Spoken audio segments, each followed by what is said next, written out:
4 बजे से रात के 3 तक रुका इंडिगो ने, ये हाल है। फिर उस फ्लाइट के पीछे जो आपका खर्चा हो चुका है ऑलरेडी, होटल का, टैक्सी का, ये रिटर्न फ्लाइट, तो वो पूरा एक मतलब चेन है। इंदौर से गोवा के लिए ये देखो 50,000 रुपये तो वहाँ से दिखा रहा है हमको, 45,000 रुपये, 32,000 रुपये एक इंसान की टिकट है। इंडिगो एयरलाइंस की खबरों ने पूरे देश में हलचल मचाई हुई है। 600 से ज्यादा फ्लाइट्स के रद्द होने से यात्रियों के लिए एक बड़ा सिरदर्द बन गया है। 5 दिसंबर को इंडिगो ने अपनी ऑपरेशनल स्थिति में आई गड़बड़ी की वजह से 600 से ज्यादा फ्लाइट्स को अचानक से कैंसिल कर दिया। ये फ्लाइट्स भारतीय हवाई अड्डों से और घरेलू उड़ानों के लिए थी और इसी रद्दीकरण के बाद हजारों यात्रियों को भारी परेशानियों का सामना करना पड़ा। इस खबर के फैलते ही सोशल मीडिया और एयरपोर्ट पर यात्रियों की शिकायतें तेजी से सामने आई, जिन्होंने एयरलाइंस के इस फैसले पर सवाल उठाए। लोगों में गुस्सा देखने को मिला। वहीं बड़ी खबर यह सामने आई कि इंडिगो संकट के बीच बाकी एयरलाइंस ने दाम बढ़ा दिए। दिल्ली से मुंबई का हवाई टिकट 70,000 तक पहुंचा। वहीं दिल्ली से जयपुर टिकट के दाम 90,000 कर दिए और वहीं दिल्ली उदयपुर फ्लाइट टिकट के दाम 90,000 तक कर दिए।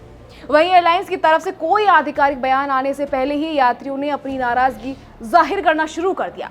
कई यात्रियों का कहना था कि उन्हें बिना किसी चेतावनी के अपनी फ्लाइट्स रद्द होने का पता चला। कई तो एयरपोर्ट पर फंसे हुए थे और उन्हें किसी भी वैकल्पिक व्यवस्था की जानकारी नहीं दी गई थी।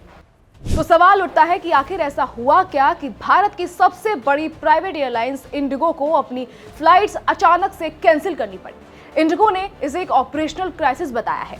इस स्थिति को संभालने में एयरलाइंस को काफी वक्त लगा, क्योंकि अचानक इतने बड़े पैमाने पर उड़ानों को रद्द करना आसान काम नहीं था। आमतौर पर जब भी ऐसी बड़ी ऑपरेशनल गड़बड़ी होती है तो एयरलाइंस की तरफ से यात्रियों को पहले से जानकारी दे दी जाती है, लेकिन इस बार ऐसा नहीं हुआ। इससे यात्रियों में असमंजस और गुस्से की स्थिति पैदा हो गई। घटना के बाद नागरिक उड्डयन महानिदेशालय यानी डीजीसीए ने मामले की जांच शुरू कर दी है। डीजीसीए ने इंडिगो से इस मामले में रिपोर्ट तलब की है और एयरलाइन को इस ऑपरेशनल संकट की वजह को साफ करने के लिए कहा है। डीजीसीए के अधिकारियों का कहना है कि अगर एयरलाइन की लापरवाही की वजह से ये स्थिति पैदा हुई है तो इंडिगो पर सख्त कार्रवाई की जाएगी। हालात ऐसे हैं कि पूरे देश में इंडिगो की उड़ानों पर भारी असर पड़ा। प्रदर्शन इतना खराब रहा कि इंडिगो का ऑन टाइम परफॉर्मेंस सिर्फ 8% पर आ गया।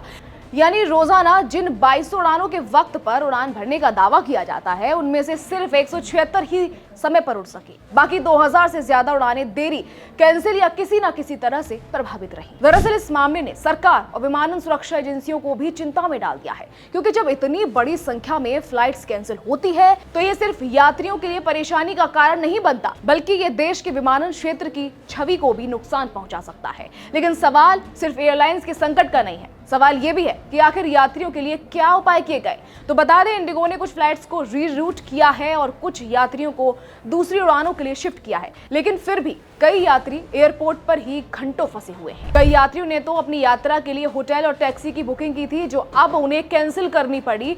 और कुछ यात्रियों का कहना है कि उन्हें अपनी फ्लाइट रद्द होने का पता देर से चला और तब तक उनकी प्लानिंग पूरी तरह से गड़बड़ा गई थी। ये घटना इंडिगो के लिए भी एक गंभीर चुनौती बन गई है। सूत्रों का कहना है कि इंडिगो ने अपने ऑपरेशनल संकट से निपटने के लिए कई उपायों पर विचार किया है। इस बीच यात्रियों के लिए सबसे बड़ी चिंता ये है कि क्या एयरलाइन अपनी सेवाओं को जल्द से जल्द सुधारने में सक्षम होगी या ये एक लंबा और खतरनाक संकट बनेगा। फिलहाल तो बस डीजीसीए की जांच और इंडिगो के आधिकारिक बयान का इंतजार किया जा रहा है।